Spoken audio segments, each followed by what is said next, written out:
Good Australian morning, everyone. Welcome to the next in our series of online public lectures hosted by the ACU Centre for Liturgy. Today, we're privileged to welcome Professor Bruce Morrill to deliver his lecture, Ritual Bodies as Reasonable Worship, Putting Liturgy in Proper Ethical Perspective.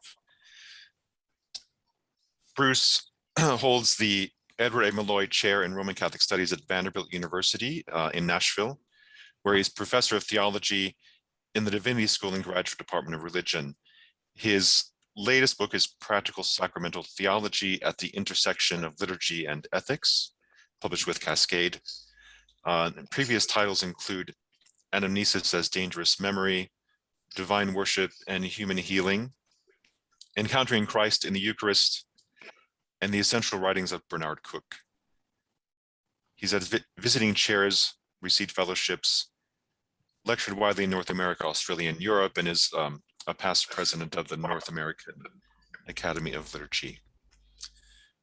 We also welcome today Professor Gerard Moore, who will deliver the response to the lecture. Professor Moore is Principal CEO of BBI Tate and well known for his publishing in the areas of worship and spirituality, and especially his seminal book on the Collects of the Roman Missal, which has just been revised and republished. And he's also has worked with ISIL to a large extent in the past as well. So without further ado, I will hand it over to you, Bruce. You can share your screen, and we look forward to hearing what you have to say. Thank you so much, Jason, and thank you all for taking the time to spend some time with me. I greet you from a darkening evening over here in Nashville, Tennessee, where I'm a lone Jesuit in the state. So I enjoyed being in Australia back in 2009, a guest of the Jesuit community in Melbourne, and then the Societas Liturgica meeting in outside of Sydney that year in August. Okay, so I'll do this slide presentation lecture, and as you know, this title, Ritual Bodies as Reasonable Worship, Putting Liturgy in Proper Ethical Perspective. And what I want to say at the beginning is that to put liturgy and ethics in perspective requires attention to history, because really we have to recognize that Catholicism and sacramental liturgy, or any Christian worship and liturgy, only exists where and how it's actually practiced. That's how it exists. Now, indeed, this is not to put aside our faith, our belief that the church is a perduring mystery, but the ongoing revelation which God graces us with in history, nonetheless, always happens in the real narratives and events, right? The language of event, which we receive from the Second Vatican Council, the constitutions on the church, and Revelation. So, therefore, in preparing this talk, it seemed necessary, and I hope it'll prove helpful to you, that I narrate and analyze what has been going on and what is going on in relation to this topic of liturgy and ethics, about which I've been writing as best I can for about 25 years now. Here's a 50 or so minute version. So, first half of the lecture, modern historical state of the question. And then the second half, my own constructive work, putting liturgy in biblical, traditional, ethical perspective. So part one, it'll have about 6 moves, some shorter and longer than others. So you might think how people popularly, the regular membership of Christian churches, lay and ordained, understand what, where, and when is worship. And I think our conventional answer tends to be, in my experience, that when we speak or we hear someone mention worship in the church, Christian worship, that they think in terms of ritual that is done in a church building, primarily on Sunday. Although, of course, there are other rites of the church, but certainly in my lifetime, and I'm a boomer, baby boomer, what I've watched from the 1960s forward is a greater and greater concentration for those Catholics who choose to do this kind of worship, that it tends to be on Sunday at church. And that's what we're talking about. And what this does, second point, is it tends to create a notion or sustain a notion of who the church is, who is church. On the part, again, of both ordained and lay people, the default thought that comes to mind when one hears the church is the clergy, or even in Roman Catholicism, we would think more largely the hierarchy. Now, lest you get distressed and decide that you'd rather not listen to the rest of this lecture, remember I'm simply, as a guy who's got a degree in cultural anthropology, trying to describe along the way what conventional thought is. And there's going to be here in this first half of the lecture, you'll discern a rather position against which, or a corrective that I want to start to point toward. Yes. So for people to think, when they hear the church, clergy and even hierarchy is a common pattern of behavior, certainly in the United States. And I think we can say in the Anglophone world. I've experienced it in the last decades, for example, with distress. I was teaching at Boston College for 15 years. Up until my arrival at Vanderbilt a decade ago. And as our own local emergence of the crisis of sexual assault and cover-up came forward, the constant language in the press by people being interviewed in the press, et cetera, the church would be the institution, yes, and the leadership. It's a centuries-old division of labor, sociological language there, of course, but also this gradual distinction and then a separation of, and I'm using now modern language, of the sacred and the profane, the religious and the worldly, emerged certainly out of the second millennium, and has come to dominate both Protestant and Catholic thought for sure. And probably even for a lot of Orthodox Christians. I'm not trying to speak for them, but I certainly can speak again out of observation in my experience. More recently, and within the last 2 centuries, and especially the 20th into the 21st, religiosity, furthermore, isn't just along these lines of sacred and profane, language that people like Marci Eliade and others had constructed theoretically, which frankly had a very strong Protestant bias, the religious and the worldly. But religiosity through the 20th century took on a character, especially in the second half, of being primarily private and personal. That the religious is in the private sector, it's a personal matter. We've seen it, and as I point toward this liturgy and ethics question, in the United States, in electoral politics, for example, the symptom becomes very evident in that, for example, John Kerry running for president back in 2004, and certain bishops very publicly saying he shouldn't receive communion, or is not welcome to receive communion in their dioceses. And people's reaction, both in polling data, but also in public statements, largely being, well, whether he receives communion's a private matter in his personal decision. Yes. So I'm just trying to point to something of how this topic has practically presented itself and how people tend to bespeak it. So how to think of this? Well, another way, another approach would be to consider who or what is a practicing Catholic. Because if we speak of liturgy and ethics, or the moral life, the social ethical life, it certainly is how we practice the faith, is it not?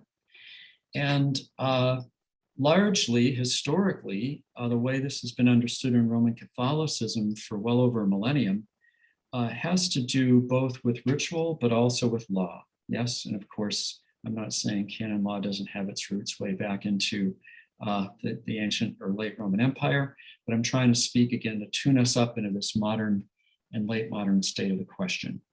So a couple of thesis statements, or observation statements, I should say. The practicing Catholic goes to or hears or gets their Mass.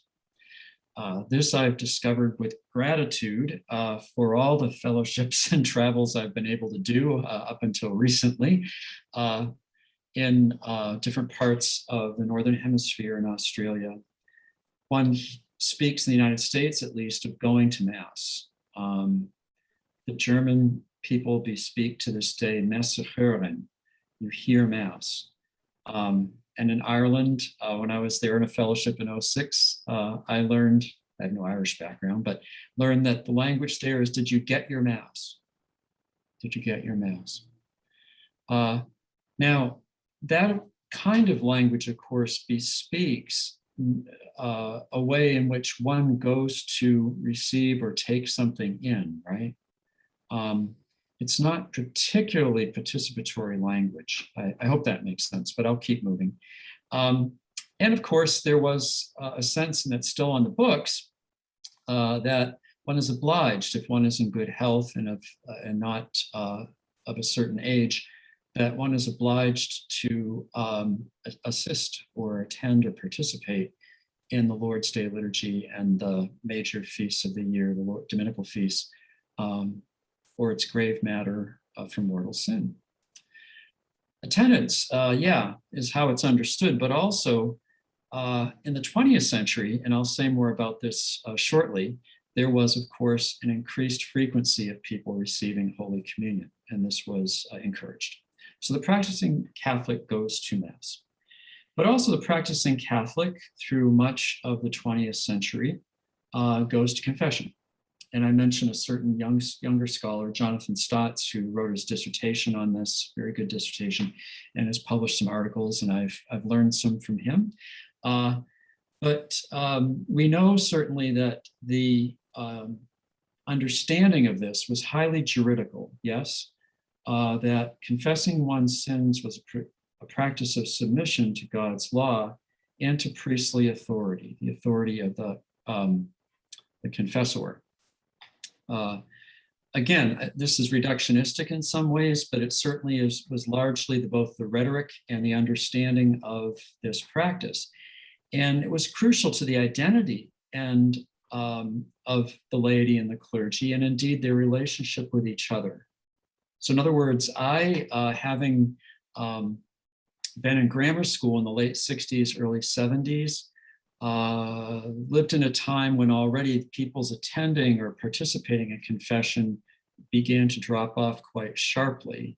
But I always had understood or had the impression that being a practicing Catholic was you were a faithful Mass goer. But it turns out that psychologically, sociologically, religiously, if one were to speak of liturgy and ethics, first of all, the language of liturgy really is a post-Vatican II language for Catholics, is it not? But if one were to speak of sacraments and practicing the religion of the faith, confession itself was crucial. And it helped to define holiness. And indeed, the holiness of the priest or the ordained, but let's just stick with the priest, because really bishops and so forth seen as sort of elevated priests, being quite unique, and the lay person confessing, especially in regard to matters of sex and sexuality, as the way that one practiced this faith and was a good or a good enough Catholic. Reception of Holy Communion then was a function and remains a function of the mortal state and one's moral status at the time that one attends or participates in liturgy, yes? And there are deep historical roots in this, ancient and medieval. I've learned certainly from scholars like Robert Cabier and others of these luminaries who wrote and helped to construct the reforms of the liturgy with the Second Vatican Council and forward, that, very early on in North Africa, which of course is largely the roots of Western or Latin Catholicism, that very early on, we have evidence certainly by the 5th century in homiletic texts, not the least those of Augustine, but of others, that people simply left before the communion rite at the Sunday liturgy. Very few people actually received communion. In fact, an entire dismissal rite was constructed in North Africa dioceses so that people would receive a blessing, and then the clergy and maybe a few other devout people would proceed with the communion rite. That happened after the people left. And by the way, in one of the documents, we find that that dismissal rite included announcements and so forth. So anyway, this perdures right through, of course, the medieval era. I don't need to make this too long a digression, but people really, had shifted also in this medieval period in Europe, moving 9th, 10th, 11th, 12th centuries, to a shift in God image of God quite distant, God the judge. It's reinforced through the sacrament of penance or confession. And it affects things like, of course, a great change in the anointing of the sick. It's very unfortunate perversion into extreme unction, anointing at the very last moment or the end of life, which of course it was not in the church, even in the West, up until the 6th to 8th centuries, and has never been in Eastern Christianity. To this day, they've always anointed the sick, and they don't anoint the dying, or it's not the sacrament for the dying, right? And then, of course, funerals changed greatly too during the medieval era. And this is when you have the construction of the funeral mass, the requiem mass, all of that, which again is largely, if we think of the ethical dimension, it is God the judge. When do we meet God? We meet God at the judgment, and memoria mortis accordingly. Now, we have to recognize too that a great deal changed, did it not? Beginning in the early 20th century and moving into our present time. The liturgical movement being no small part of it. I think we're probably all aware, but just to keep this contextualizing and kind of warming us up. The liturgical movement began in the last quarter of the 19th century in abbeys in the Low Countries and Northwest Germany and Eastern France, and spread from there. But it was both a practical movement, was it not, and a scholarly one. The resources in monastic libraries, but also new experimentation with what they were learning from a rediscovery of the rites, especially those dating from the 4th to the 8th century, before what we would call in the West, the beginning of the medieval period. And this effect began to really spread into the 20th century, and Pope Pius X, as we may remember, indeed issued an encyclical and other directives and efforts to try to encourage people to receive Holy Communion more frequently, if not weekly, even in some cases, people doing this daily. And of course, this did have an impact on a greater repairing to the sacrament of penance as well, which required catechesis on the differences between mortal and venial sins. But you see, this is how ethics was happening in relation to sacraments. But also a recovery over the 20th century from the scholarship of liturgical movement, not only in the monastic communities, but then, of course, in universities in Europe and other faculties, religious faculties, a recovery of the ancient medicinal view of the sacraments, yes, and of the rites of the church and the liturgical rites of the church. And this is evident, again, from very earliest centuries, and then strongly once we have documents, 4th, 5th centuries. Aquinas, of course, begins with this in his Summa Theologia, in his description, his first question defining what sacraments are. Good thing to recover this, because to have that kind of a view reemerging helps to shift the understanding and the experience of what we do, or as church in the sacramental rites of the church, liturgy, if you will. It shifts from only a juridical view to a much more it's a shift toward a more holistic sense. Granted, it's still rooted a great deal in our mortality and our sinfulness, true about us anyway, but it's a significant shift. On the other hand, I have here post-World Wars reality. In Europe, certainly, 2 devastating world wars and all that was attendant to them had the result, moving into the second half of the 20th century, of quite a bit of disaffection in certain ways, in certain pockets of peoples, from participating actively in the church, because worship or rites are in the church with the clergy. Although, of course, what would be called popular religiosity persisted in its own ways and continued, thank goodness. But John the 23rd, as we know, from his remarkable experiences both in the near Middle East and then in France, saw the great need and called the Second Vatican Council. And I'm sure you've had other lectures and readings and great knowledge of how that evolved, with the first major document being approved, the one on the sacred liturgy, yes? But the 20th century, as I said, it was this private view of religion. It developed with a sense of a modern individualism. Religion is a private matter amidst society, and a personal matter within the church, or how people largely came to understand it.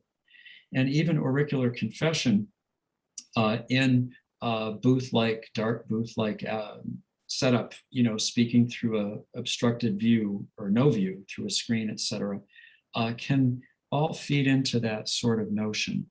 Again, it's not that there weren't in our Catholic cultures and a wider popular religiosity across various ethnic groups, but when we think of the ethical in relation to the liturgical or sacramental, is what I'm always trying again to return to.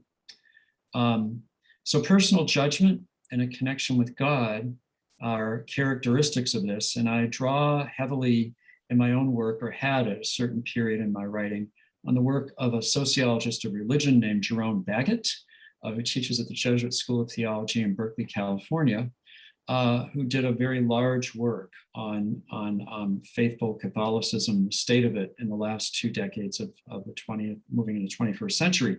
And Baggett found through his both macro research, but more importantly, through extensive interviewing work that he did, which we can only admire, these type of scholars, found that across ethnicities and social classes in his study of Catholics in the US, that the way they would speak about their ethical life was that it mattered to be a good person, Yet in trying to draw out from people what they meant by this, he never, rarely if ever, got anything concrete. Well, okay, so to be a good person, what does that entail? And in that latter, very end of the 20th century, doing this work he published in the early 2000s, he found that it was a very generic or general sense that one should be a good person. And so this is a massive shift, isn't it? From the way people might have understood and even responded to such a question up through the last quarter of the 20th century. And tradition, likewise, in our modern period and late modern period, accelerated pace is characterized as being subjective, we see, subjected to the reason of the market and of science.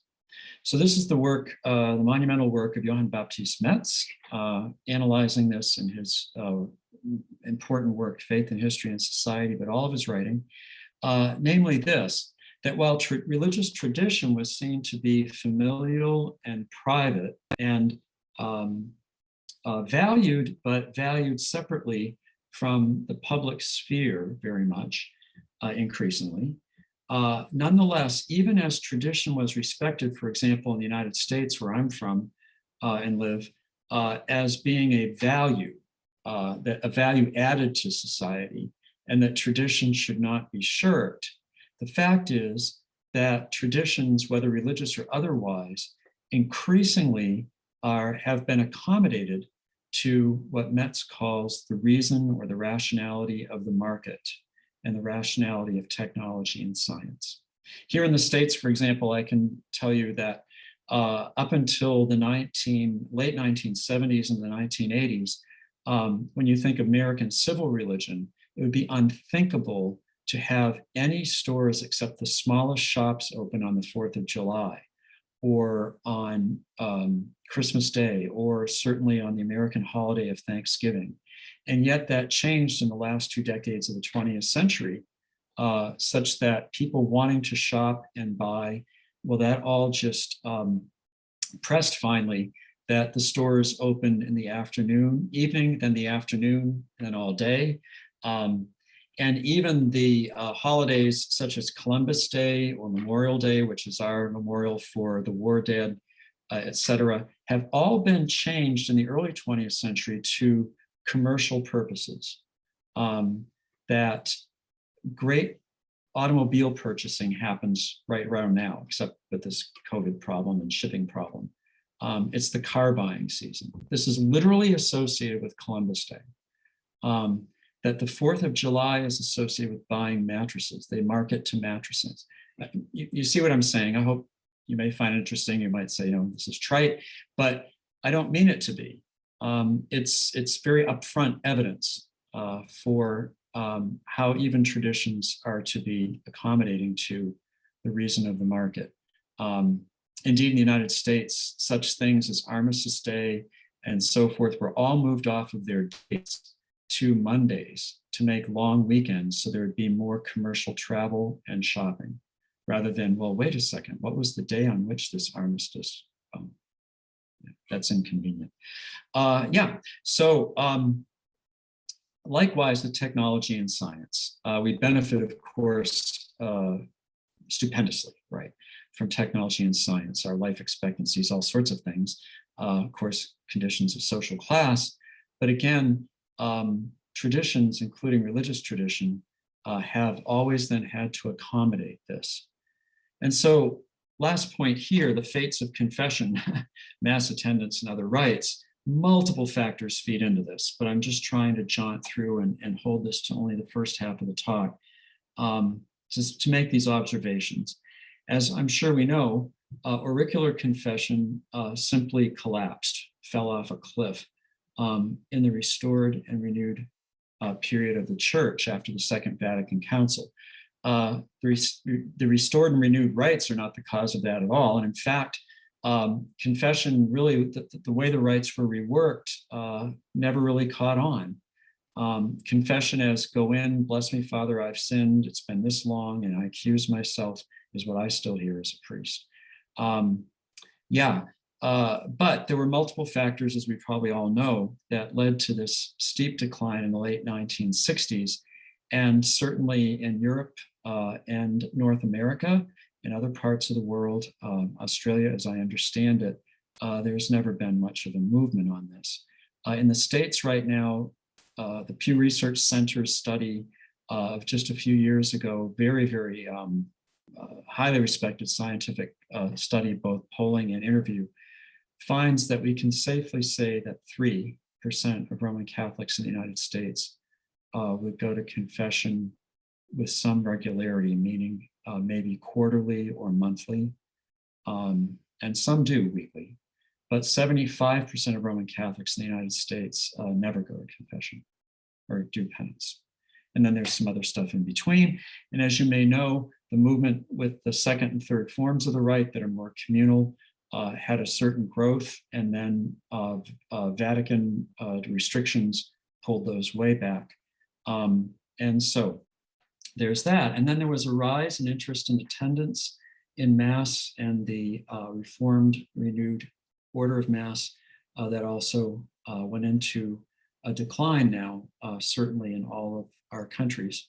And then in the vocational sacraments, if we think of people, if we think of ethics as how are people engaging the one life they have to live in company of others, society, and church, the ecclesial vocations of marriage and order also, of course, great declines. In the United States now, for example, Roman Catholic, the number of Roman Catholic marriages per year recorded began in 1970, a national data, and it was in the middle 400,000s. And most recently, it was 120,000 nationally.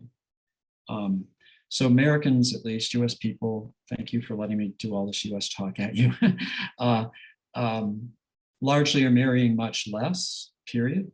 And this is also true among Roman Catholics. And of course, in terms of men wanting to respond to a call to the priesthood has reached a certain low plateau for us in the States. Another characteristic too, though, of our modern culture that comes through market and techno scientific reason is a flattening of time. And that time certainly shaped by a Christian liturgical calendar largely is not the case. The language may still be there. I know certainly in Great Britain, for example, semesters of school or terms of school are named for a major religious feast day that marks the beginning of it. But that has very little to do with the actual life of college or university or school. But there's a flattening of time. And it's something we've seen now, right? That people find it very difficult, especially younger people, to see why Sunday would matter. Because Sunday is so not different from other days in many ways. But okay, you get the point. I hope this rings. And then, of course, there's a dissonance that especially I find younger people, I'm a university professor, and speak a great deal with younger people as best I can who work in churches. There are many dissonances between the perduring traditions of Roman Catholicism and its current leadership, and people, especially the younger people. Great concern that's existed, of course, for decades over what I would call ecumenical hospitality.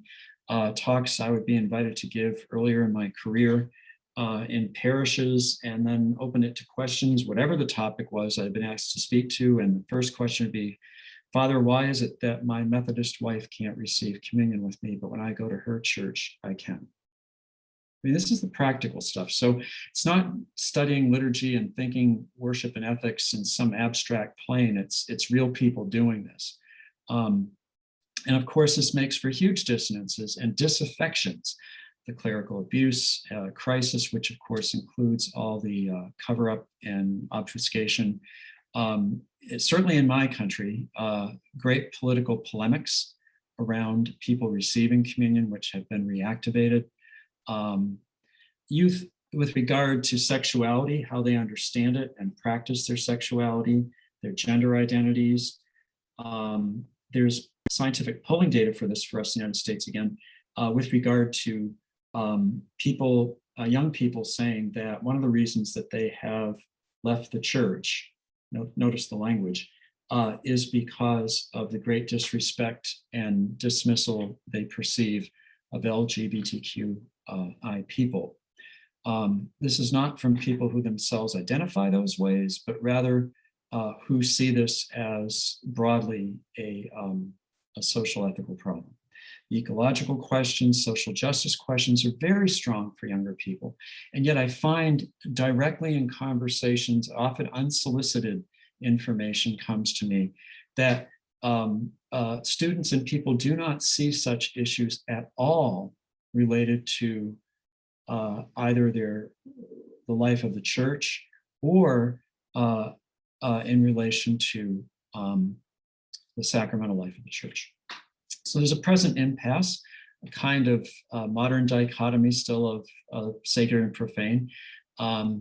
And one thing I want to mention, to state the obvious, but to recount it just briefly, official trends. And by that, I mean, from the 1980s forward, a great deal of tighter regulation of the rites and the sacraments of the church, not least of which that insistence on what a proper confession is, documents from the papacy in 84 forward, language in Redemptionis Sacramentum in 2004, an extremely lengthy document that came out of the Office of the Sacraments and Worship in the Vatican about, and I counted at one point, the dozens and dozens of abuses listed within the Mass. And it mostly had to do with whether the presider, the priest, or the laity doing things that, what you can say it boils down to, blur the lines between the ordained person and the lay person, or somehow defeat or obscure or obstruct the sacrality of the elements of the rite, etc. Quick summary, but that's pretty much what describes it. But yet largely the laity had been indifferent or unaware of a lot of these documents, or shocked when they go to church, if they were still doing this, and discovering these changes that often were found to be alienating, a reversal, if you will. I'm just trying to describe things. I don't know if I'm doing a good job.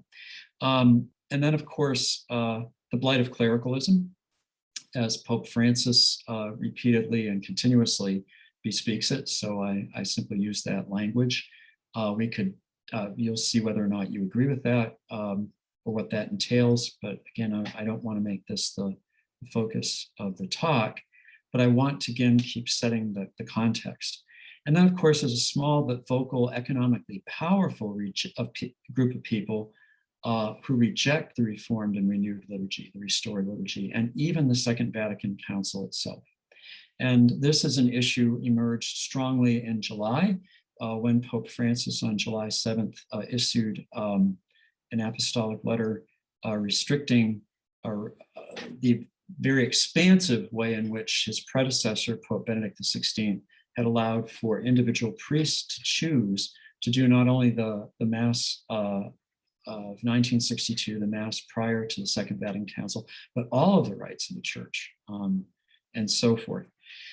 It's very refined in the States, certainly a very small number of people, not just the States, in the Anglophone world and Europe. A lot of work has been done on this, socio-scientifically, to find that very few people are aware of even why this is a problem, because it's a very small percentage of Catholics who practice this way. And yet they tend to be very financially wealthy, and certainly in the States and in the Anglophone world, and therefore are able to have a very large presence in the press and so forth. And of course, controversy sells. I'm not saying that's their motive, but it's the press's motive. But what we have positively, such a negative little rehearsal there, positively, theologically, moving through the 20th and the 21st century is what I was mentioning early on from the liturgical movement, the work of Pius X and all the popes thereafter, the Second Vatican Council, and that is a recovery of the dynamics of grace as divine gift, a slowly emerging pneumatology, a theology of the work of the Spirit, though that's not nearly what I would like to dream it would be, in the sacraments, such that we broaden and open up to the very thing which the restoration and renewal of the liturgy was all about, calling for, and that is participation of all the people. So then what is the relationship between liturgy and ethics? So second half of the talk, the thing to recognize is that the entire Christian life is the worship of God. This is the fundamental thesis in my own work. It's not unique to me at all, but trying to find a way to bespeak the positive point. It is the entire Christian life that is the worship of God. If we ask what is Christian worship, it's Christians christianing, if I can make a gerund or whatever a verb out of that. The ritual worship of the church, which we call liturgy, reveals and empowers such life. So worship is the entire life of Christians, and liturgy is our particularly Christian word for ritual worship. I'm using more anthropological language there. And the belief that God, remember what we said about Revelation, that what God is doing with humanity and disclosing to humanity in their lives and empowering in their lives is always a mystery being disclosed. But it is only an event if we participate in it. It's not God shouting into the wind, to speak anthropologically. So this is the primary thesis. And it is primordial in scripture itself and early tradition, and the Constitution on the Sacred Liturgy from Vatican II in its first 4 articles, its introduction, makes this very clear in its language about the restoration and renewal of the liturgy, how it situates. And of course, this document set the whole course of the other documents of the Second Vatican Council, right?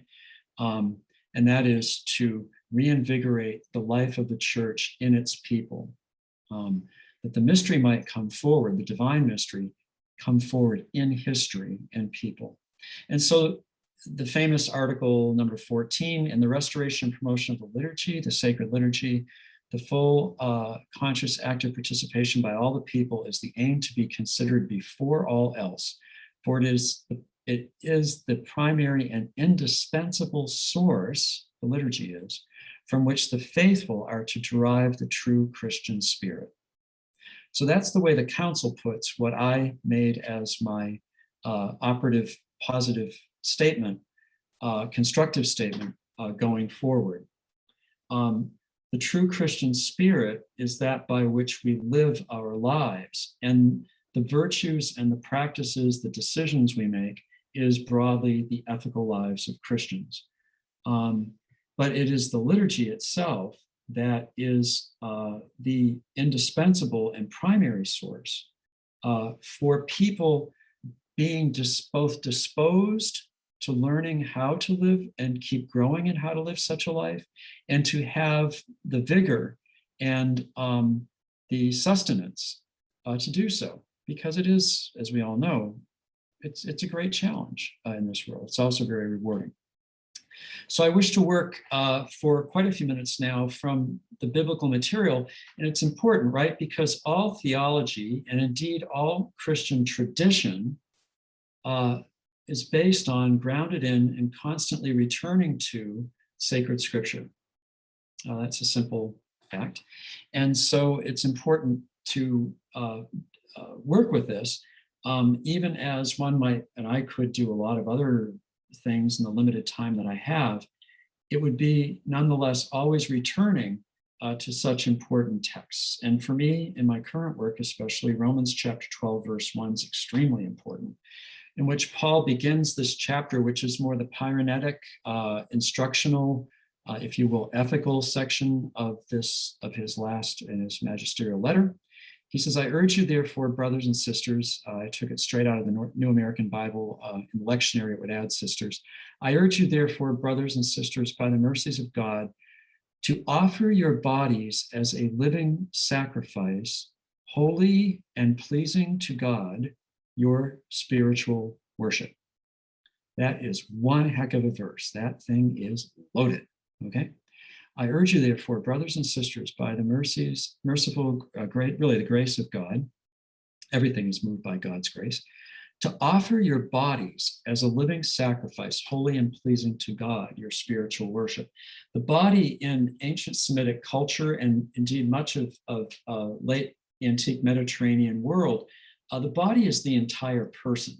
Again, we're plagued in modernity with our modern notions that technically separate the body from personality or soul. Again, we benefit from that in modern medicine, but we also learn the limits of it in modern medicine. But all those kind of dualisms, and I hope you agree, I can't rehearse all of that from philosophy and so forth. But what I'm saying is that for us to receive well to the event of what God would be revealing to us as we engage this text, we need to understand that body is not an instrument, but rather body is integrally how we are in this world of the scriptures. And we offer our bodies as a living sacrifice. This is what makes the entire Christian life the worship of God. The language what Paul is speaking about here is not a ritual at all.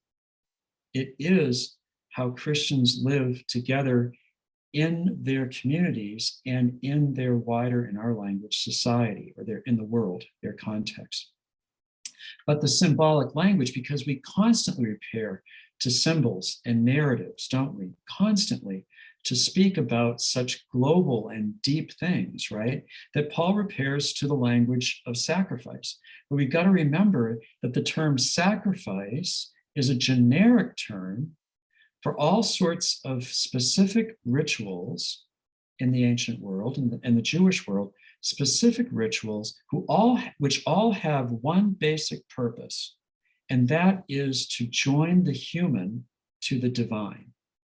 What is a sacrifice? It is a ritual in which human beings seek to or respond to being drawn more closely to the divine. Of course, it is the one God for the Jewish people, Christians, Muslims too. But that's what sacrifice is. And of course, there are multiple types of sacrifices. But the problem we have as moderns, don't we, is that in English, certainly in other languages, and when we hear the word sacrifice, we think horrible, difficult thing we do for some greater good or purpose. But that's not what Paul is bespeaking here or the tradition. Rather, it is how do we find ourselves more closely drawn to God? The great Edward Skillebecks wrote of this in phenomenological terms, in terms of encounter with the divine. Christ is the sacrament of the encounter with God. The church is the locus of this, etc. Holy and pleasing to God, your spiritual worship. So I got to go hard on this word spiritual, okay? Again, we're in translation of the Greek, and it's important that we stick with this. Spiritual worship, so it's logikos, all right, is the term for spirit that we're translating spiritual, which may also in other English Bible translations is translated reasonable or rational even. And then latreia is the word for worship. It's worship, or in some translations, the language is service.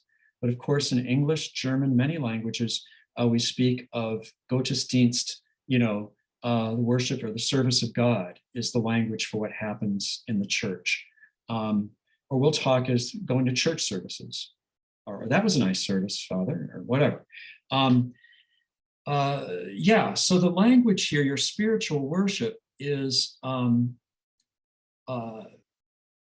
is saying your entire life is this. Your entire life is this for us Christians. We, of course, get this in other ways from other biblical New Testament texts, right? That in John, Christ describes his body as the temple. And we'll see some more language about this in the first letter of Peter. But about this word logikos also, important to note, you hear logos in this, if you're into this stuff or studied much. You say, whoa, wait a second, this is the language from the prologue of John's gospel, the poetry, the word became flesh, or move on through the first centuries with all the philosophical language of the church fathers talking of the incarnation. Yeah, exactly. Yep. So you see, the spiritual is not for us at the very origins of the faith that we've been graced to profess and live. The spiritual is not something separate from reasoning or argument, but rather it's holistic. And it in fact entails our intellect and our will. Again, a distinction that people might make and do make in modernity between our spiritual lives, even our affective lives, our emotions, all these things. No, this is all part of the logos.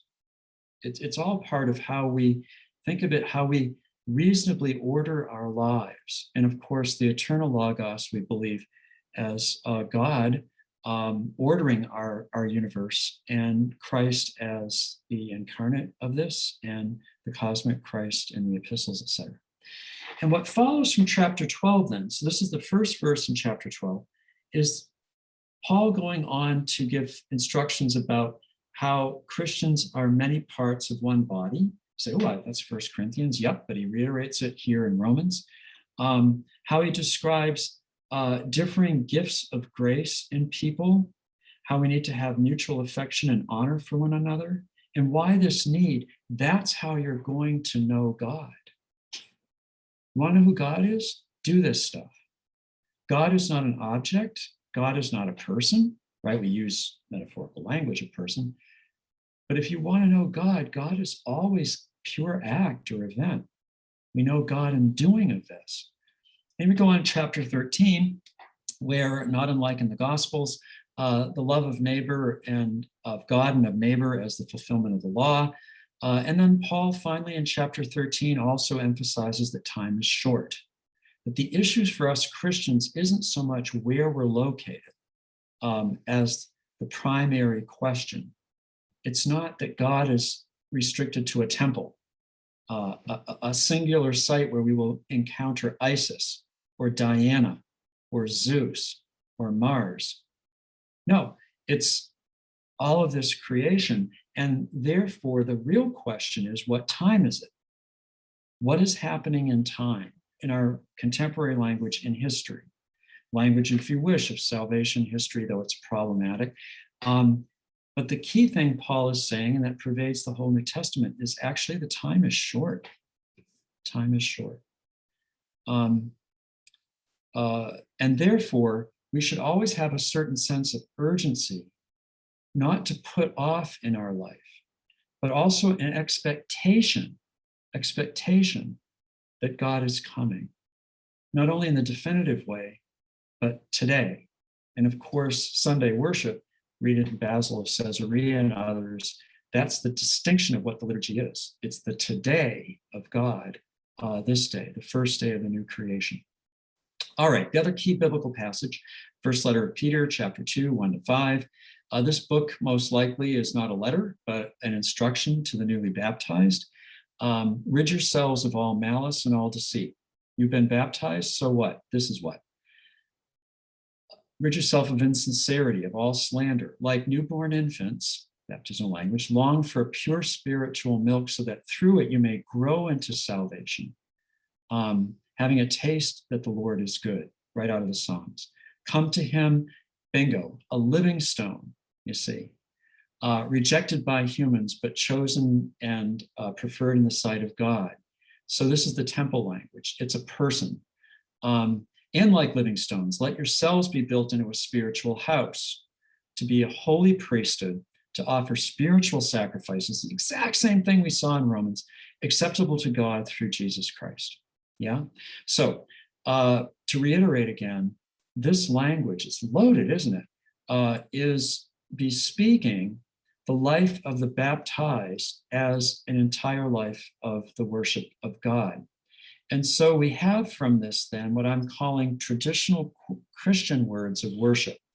I've already said quite a bit about sacrifice, but insofar as sacrifices are ways of people uniting with a deity or Christians uniting with God, there are multiple types, as I mentioned, and I don't have time to parse them all out, but it's important to recognize that sacrifices of praise and thanksgiving are precisely what the Jewish people and Jesus and his band did every Sabbath and every start of the Passover. Was the Passover a sacrifice or a meal? Yes. Is the Christian Eucharist a sacrifice or a meal? Yep. Because meal sacrifices were one of the most important ones. It was an experience of community, communion, communio, koinonia with God through the koinonia of the sisters and brothers, the community. That's a sacrifice. Are there sin offerings? Yes. Does the letter of the Hebrews describe Christ's death or explain Christ's death metaphorically in terms of the definitive sin offering, the Kippur, Yom Kippur thing? Well, yes, it does. Yeah, absolutely. But that's another type of sacrifice to describe this. Praise and thanksgiving. First fruits is the language we see constantly in the letters of the New Testament. Christ is the first fruits of the new creation. Why would you burn up the first of your crop or the first lamb of your flock. Well, precisely because the first bears the life force of the whole.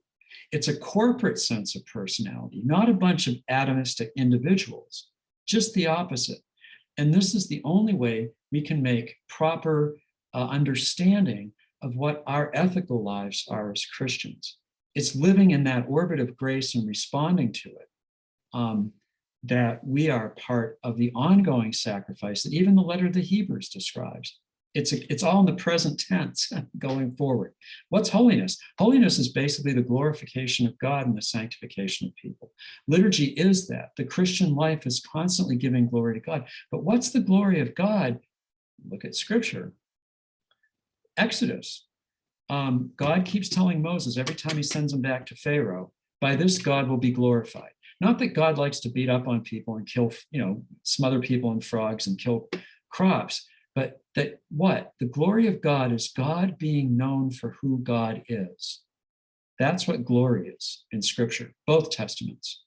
The glory of God is humanity and all of creation coming to know God and acknowledging God for who God is. And how we acknowledge for who God is we join in the work of God, liturgia, which is the whole Christian life. So to be holy, to be sanctified, is an activity again. And the purpose of our liturgy is to be nourished and strengthened in this. Priestly people, Peter goes on to say, you're a chosen people, a royal priesthood, a holy nation, a people belonging to God. The reason that we have priestly ministers in the church is they are sacraments of they are living symbols, graced symbols of what we all are, a priestly people. It's the only way to make sense of it. That therefore makes liturgy something very different than going to Mass or getting your Mass, your individual Mass, or hearing Mass. And of course, it changes fundamentally what the work of the priest is in the liturgical setting. The Day of the Lord, liturgy is about time and so forth, as I've said. And finally, in 2 Peter in the book of Revelation, the key thing that's revealed is that what is coming is new heaven and a new earth.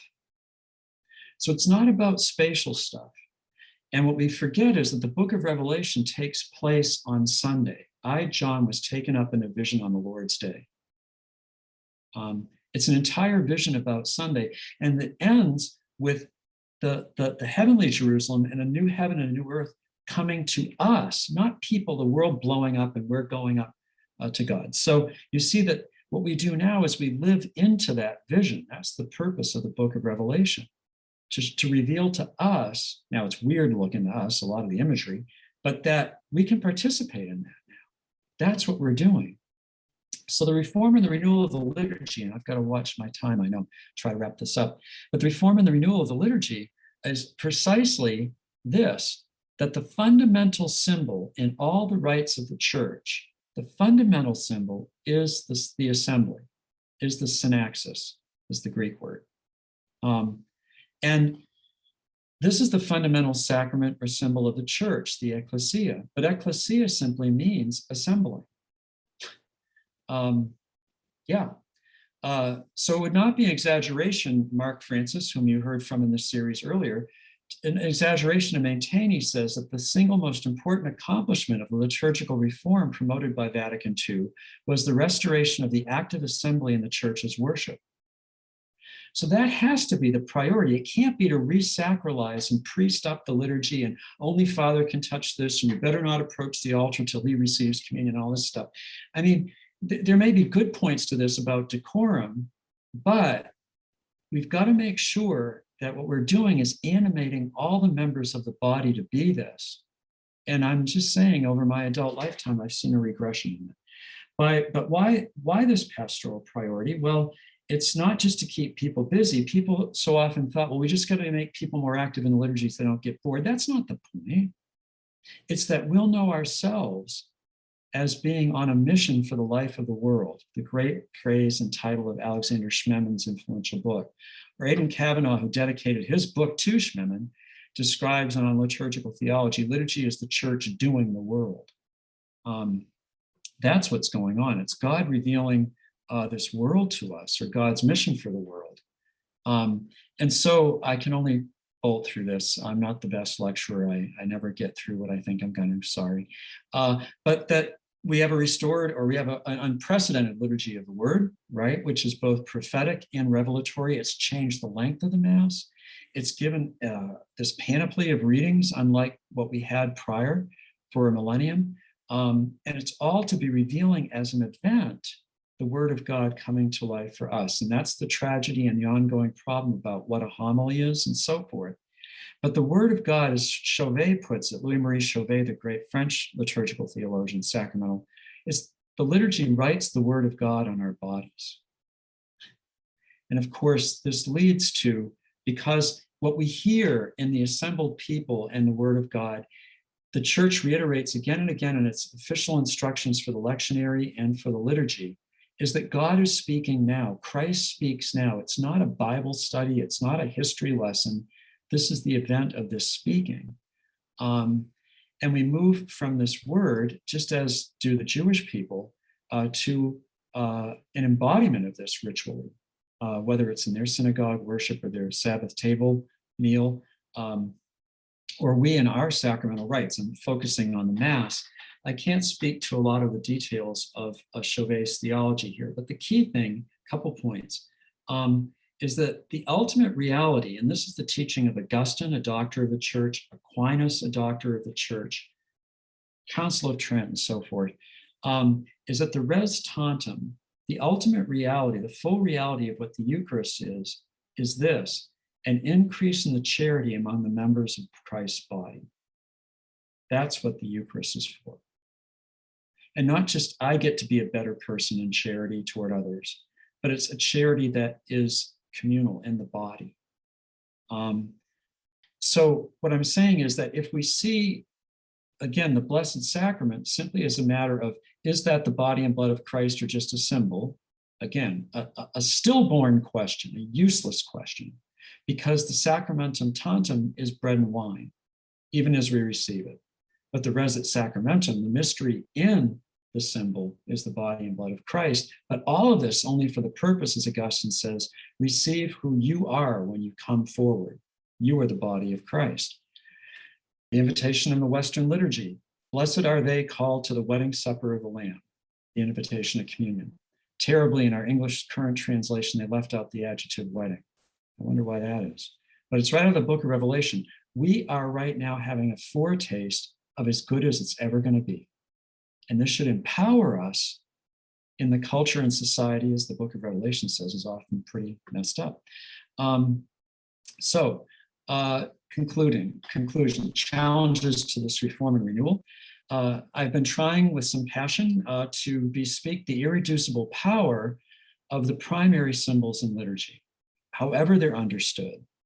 And the positive theology shifts to the theology of the assembly, of the word itself. These are the primary symbols of the sacrament, whether in the Mass or the other rites.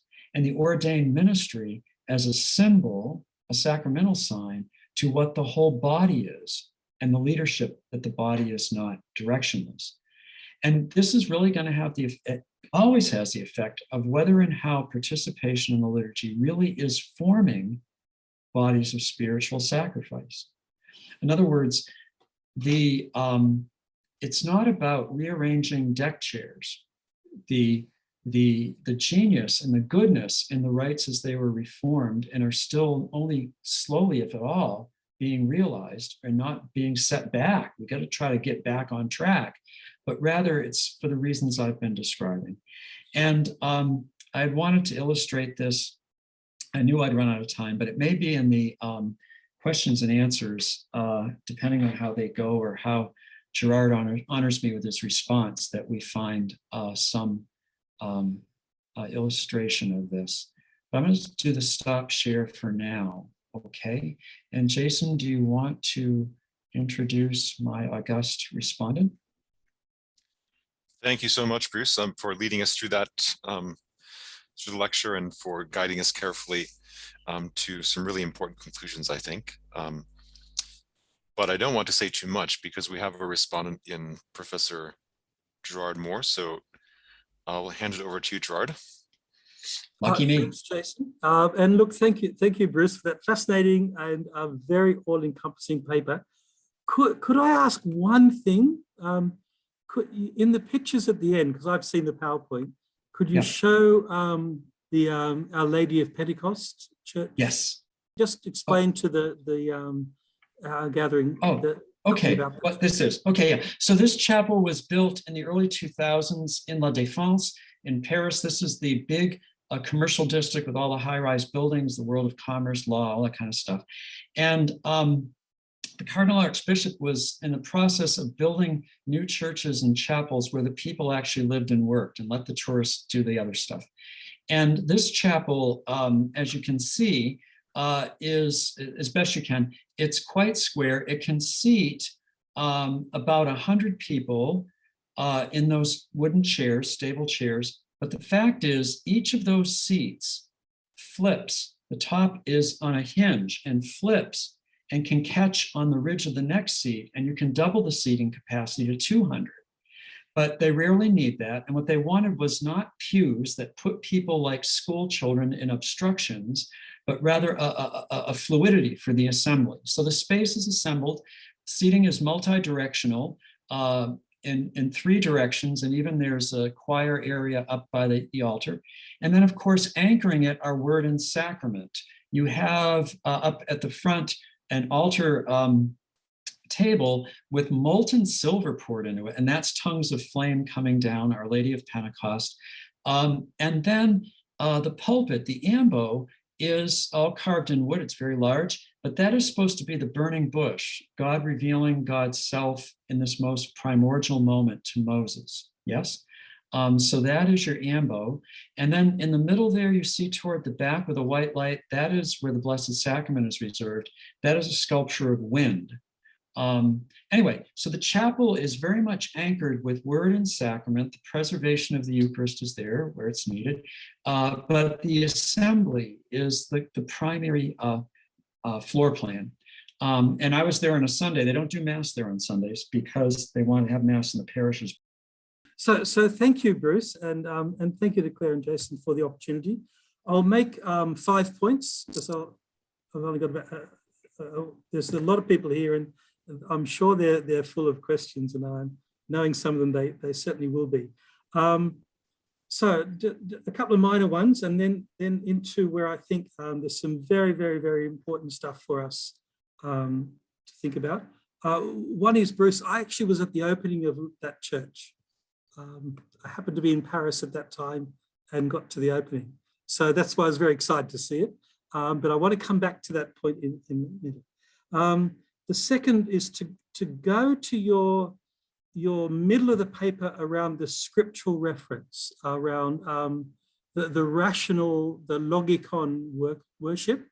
I'd be very, very keen, and my work on the translations often drives rationalis to spiritual and of the Holy Spirit, and away from rational. And I think there's something really vital in that way it's used liturgically, but not well taken up in translation. But it's a deep principle. It just doesn't look right, but it's this rationale, this sense of the Spirit is not about the reason, it's about the Spirit. And it's just a language interest from the ancient Greeks and the Romans. Let me, in a sense, it came to me, Bruce, that as you took up the contemporary questions and what the young people are saying, and we're all saying that, all our students are saying that, there's a deep question for ethics and worship. Is worship to make us more ethical, or is worship to make us conform to a type of ethics? And there's a huge tension in that. And it's, at the moment, a lot of the sense of being driven to have to conform to particular ethics is actually turning people away from liturgy. Because, and I think you bring that out, but it just became clear to me, well, I think became clear to you, that's a real dynamic there. Let me then take you to the challenge I see. And this is again from a bit inspired by La Défense, the Church of Our Lady of Pentecost. It's a very, very French, beautiful, modern church with those clear lines in a very, very beautiful modern building, the defense building. You have to Google it to see what sort of a strange, interesting and different building it is. So you've got this space that brings out a vast new imagination, but it's certainly within the French tradition of imagination and the French, the whole French traditions. So it's a really exciting, but very innovative and very pushy way to do things. So in that you have the French tradition being pushed. I wonder whether if you take things like the traditional words which you had and the reform and the renewal which are there, and the question I want to ask them is as they're explored, who are they in dialogue with? And often the traditional words and the reform and the renewal are in dialogue with the tradition of the Western Church, which is the church of, for us is the Church of the North, the Church of Europe, the Church of the post-Reformation. It's got a range of things. It is very much not the Church of the South or the Church of Asia, for example. And Asia is quite important to Australia. So I'd be asking, is there a way in which we have to connect these traditional words and the reform and the renewal to a different imagination? And I think that would be our task, to a different imagination than is held by taking them to the north. And so let me give you two examples, and then Bruce, I will go silent and allow Jason to take over, if that's all right, Jason. The first example is in, and I've been doing a bit of work on, and some noticed the fundamental principles of the reform and looking at them in terms of their origins in Western thought, rather than their origins as theological catchphrases. So for me, my work's been mainly on things like noble simplicity, organic development.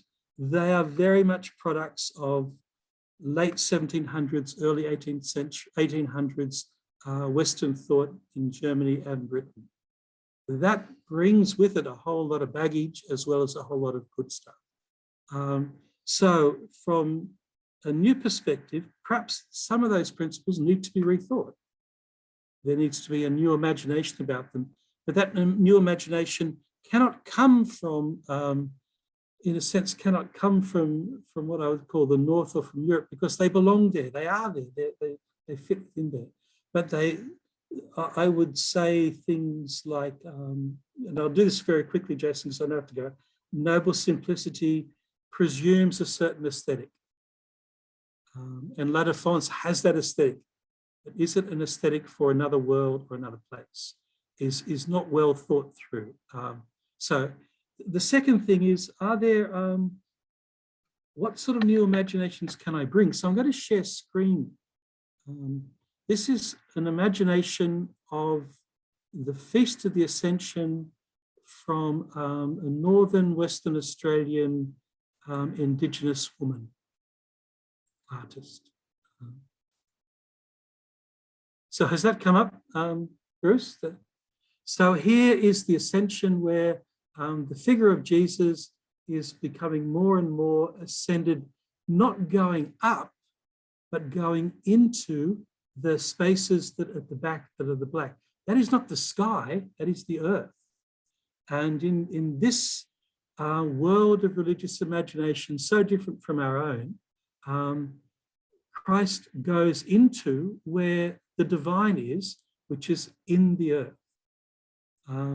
Now, many of you will remember earlier theologies where we thought about pantheism and panentheism and all those sorts of things. This is an entirely different religious imagination. And the the Warren Bungles are the Bungle Bungles are the mountains behind, and Jesus goes into the sacred spaces in between the mountains. So what I'm putting there, Bruce, is that there are some, I'll leave it up because it's a lovely picture. If you're sick of it, you can look at the picture. There are some deep Christian religious imaginings that need now to be brought to the traditional words and to the reform and the renewal. And in a sense, that's a liturgy question. And that then takes us back to the ethical question. By taking up those new imaginations, or new to us imaginations, it then forces us to ask, does our worship make us more ethical, or does our worship conform us to an ethics? Jason, that's mine. I'll take this one down now. If I can work it out to stop. Thank you very much, Gerard. A very good response. And Bruce, I might give you a chance to respond to the response first, if you want to say something, anything in to what Gerard said. Yeah, I'll try. Thank you so much, Gerard. Really, thank you. And I appreciate your input there concerning backing. I hope I heard you correctly. Backing me up on some of this terminology, or the importance of words like spiritual or logicane or whatever. But enhancing what I was trying to convey as best I could about this openness now to the encounter with God by the body means in the real circumstances of history, of time and of place where we are.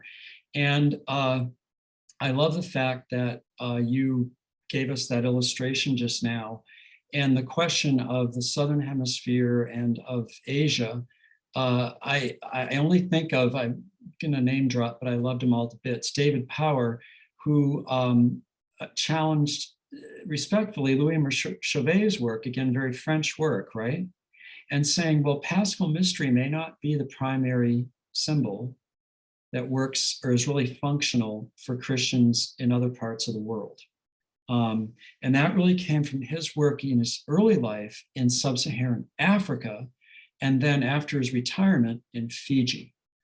So I just want to honor your point. And what's behind me in my living room is a Yupik Eskimo dance mask over my hearth. I've been graced for decades of my life to keep returning to work among the Yupiks in Alaska and learn a lot from them too. What does and doesn't work. And one of the key things is, in that case, is they have no table. Eating for them is not about being at a table, you see. And so the whole thing about the Eucharist, yeah. So yes, and the only thing about La Défense, Our Lady of Pentecost, I think was just to show a reorientation of space. But then it's going to have to happen in any number of multiple ways, isn't it? And so forth. In the chat, there, and I think you also brought this point up, but I'm trying to honor as I'm skimming over there. One of the problems for young people, and another person's mentioned, is I would call it moralism, that preaching still is not homiletic preaching. And what tends to happen is moralistic lecturing, if at all. And that is bad, because that's not the nature of a liturgical homily. And secondly, another challenge is that we've seen it over my adult lifetime where I live, that people very much are not just trapped or simplistically caught in a kind of individualism and stuff that I said, or the winds that blow against the reform socially, but people are indeed constructing their practical theologies and ethics from the liturgy. So the example I mentioned so briefly about interreligious, let's call it interchristian communion, yeah? That people are just dumbstruck when I explain to them why the Roman Church will not allow other baptized Christians, except for the Orthodox, to share at Holy Communion. They're just this, I give them the official reason and they're like, what? And what overwhelmingly emerges from their ethic is, well, wait a second, we're hearing from over a 3-year cycle, we're hearing repeated stories about the feeding of the multitude, repeated stories about Jesus dining in the house of sinners and all that stuff, right? And they can't square, even if the preaching stinks, they hear these stories repeatedly over 3-year cycles. And I found really in my years in Boston helping a parish that this was the arguments from which people were speaking to me about how they saw an inhospitable church and why it should be hospitable. That comes right from the celebration of the liturgy and an expanded word of God proclamation. So those are just beginning examples. And someone put in the chat to me the whole business of charging fees for the sacraments. And yes, this is unacceptable. I mean, there's got to be other ways to do it. Gordon Lathrop, the great Lutheran theologian of the liturgy, makes the point that, and has done well with it, that parishes need to find a way to raise the money for operations so that the collection taken at the Lord's Day is for the poor. He also insists, though, that no Eucharist should be celebrated unless a collection for the poor is taken up. Yes, is that a practical issue? You bet. But half of my mother, her parents were all Carpathian Russians, Russian Orthodox.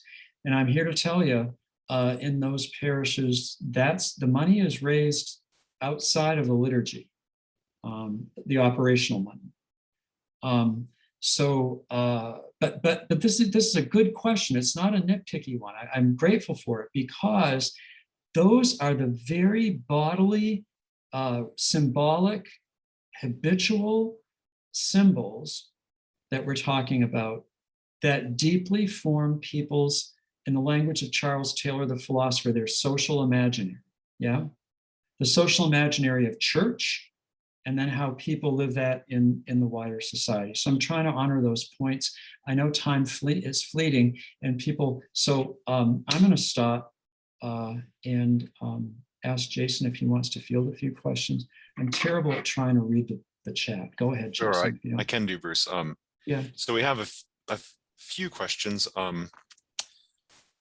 Let me ask, so if Alison, would you like to speak? You've put it in the chat, but could you speak your question to the group? Yes. I, of course, am not a Roman Catholic, so I'm coming out of that stance. How strongly do you think the doctrine of discovery has shaped our understanding of liturgy? That's 1492 or 3 or whenever it was. Do we actually see the degree of enculturation and even ethics that are embedded in the ways we worship because of that understanding? And I'm thinking, just do we see how culturally shaped our liturgy is based on something like that mandate? Yeah. I would simply say, Alison, I would take, in the best sense of this word, what you've just done is you've posed rhetorical questions, meaning you've made the argument in the questioning. But yes, the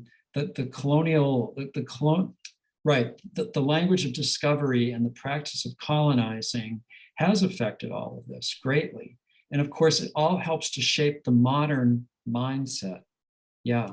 So one of the problems would be that if people thought that the restoration and renewal of the liturgy was going to be about, and they experienced it quite often and said, we're just modernizing it. It's like, no. I mean, that is not the scholarship that brought us to this moment, right? But rather there has to be this critical edge and then these efforts to find a way to enculturate. The Zairian rite was stillborn or blocked, right, by the Vatican. But that was an example in sub-Saharan Africa where a truly indigenous liturgy that would have word and sacrament on the Lord's Day was redlined and so changed around that it wasn't allowed to do it. I don't know Australia that well, so forgive me for rushing to other parts of the globe. Great comment. Thank you. Well, thanks.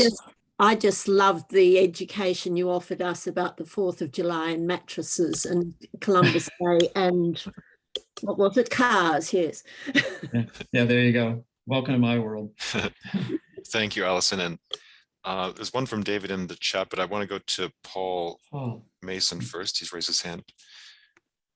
Thank you, Jason. I think it's a really challenging topic. And when we start with liturgy, we're starting with the church and all that we've built up with it. I think the liturgy, in fact, does speak really well to people on ethical issues, but the baggage that we bring with preconceived ethics is really problematic in a world that thinks about euthanasia today, or homosexual marriage, or gay marriage, various sorts of ethical issues. And the initial response of the church is not to say, come to the liturgy. And I'm trying to think, the question is really, how do we switch the emphasis over so that instead of responding by saying, well, we can't give people who want euthanasia, we can't give them confession because they're going to still stick with the idea. We can't give them communion because they're in mortal sin. And that the only way out we have is the last rites where, they'll get forgiveness at the end because we'll give them the apostolic blessing. So we're trying to shape a response to ethics or ethical views. How do we switch that around so that the church listens? Obviously, the Pope talks about sacraments of mercy and sacraments of judgment, but our day-to-day church things speak more to sacraments of judgment. How do we switch that from speaking about our liturgy as a sacrament of mercy rather than a sacrament of judgment? Well, again, it's a wonderful statement, really. So the question really is a thesis, and it's one, obviously, which I'm very much in agreement. But I have no other answer to say than that shows you the power in the leadership. In other words, if the cadre of priests being ordained over the last 30 years, and especially the last 10, are not on this page at all, that you and I are on, if that metaphor works, in this way of thinking, well, then it's trapped, yeah? And so as I, age now into my 60s, I wonder if I'm doing my Ericksonian stage as well. You just kind of get these bigger global senses of things, it all belongs to God. But I can't help but observe and wonder if this is not going to happen in small groups of Christians in some practical ways that they work out among themselves. But I don't have a lot of optimism for the time being about the larger liturgies and structures. Maybe I'm a person who's just shouting into the wind with all this writing and lecturing. My point is, I agree with you. When we think of Margaret Farley, I don't know if you ever heard of her, but she's a great moral theologian at Yale. Religious sister, retired about 8 years ago. She had to wait to publish her most important book till after she retired. And the title of the book is Just Sex. But she constructs the sexual ethics through a prism of justice, you see. And that takes very seriously modern, both biological and psychological and sociological science about human sexuality, right? But that's in a universe, from what we're officially getting, right? And the simple fact is she knew she couldn't publish it while she was still a professor, even though she wasn't even teaching at a Catholic institution. So I'm just trying to honor your point, but I will say this, people are doing it. The tragedy is that they also increasingly, therefore, do not join the church on Sunday. They see too much of a distance, yeah. Thank you, Bruce. Yeah, thank you. Thank you very much, Paul. Great question. We're at the end of our time, but I might, David asked a question first. David Orr. Thank you, Jason. Mm-hmm. David Orr. Just taking that wisdom from Peter Chrysologus, that Romans 12:1 raises us all to the priestly status. I'm Yeah. just wondering, how can we tell that story, as you spoke so well to it today? How can we tell that fact to our community that they are priests? Yeah, yeah. Well, you know, it's an uphill battle. But yesterday, for example, I had the privilege of baptizing two little babies. You know, they're about each one and a half years old. But a point that I make, and we try so hard to do, and I succeeded with one but not the other, was that they not put the baby in the white baptismal gown at home and show up in it, right? So the first family did. The baby was just in a jumper, and then they took that off and in a diaper, and we did the water rite. And then with the heritage gown passed down in the family, the kids in the white, the little babies in the white gown. And I make the point, you know, I give a certain sort of mystagogical catechesis, and the problem, I don't teach, but trust me, I think it works actually, is I try to tell people, I lift up my stole, or I point to the album where I said, this is why I'm wearing this alb. I get to represent us all as a priestly people, but you've all got a white garment. And that in the early church, these people wore it for 8 days until the second Sunday of Easter, etc. Would that we do it with this RCIA and OCIA stuff, right? We don't. In other words, there are symbols there that could be exploited, and it might sound trite. I'm not fussing just with the opera set here, right? These are powerful symbols. To say, why give this kid a light from a candle from the Paschal candle? I said, why the heck aren't these kids processing into their first communion with exactly that candle each? Why? I'm not just trying to be like, ooh, I'm a fussy liturgist.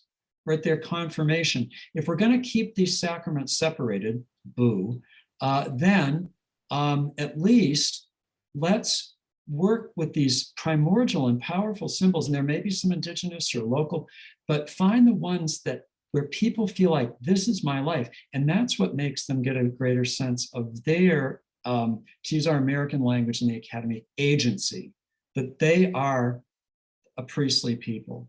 But what has so depressed me since 2004, that freaking Redemptionis Sacramentum document, was to pull all that back everywhere where there at least was movement in that direction and re-sacralize everything, because a lot of these guys get the idea that the reason we aren't getting vocations is it's no longer special enough to be a priest.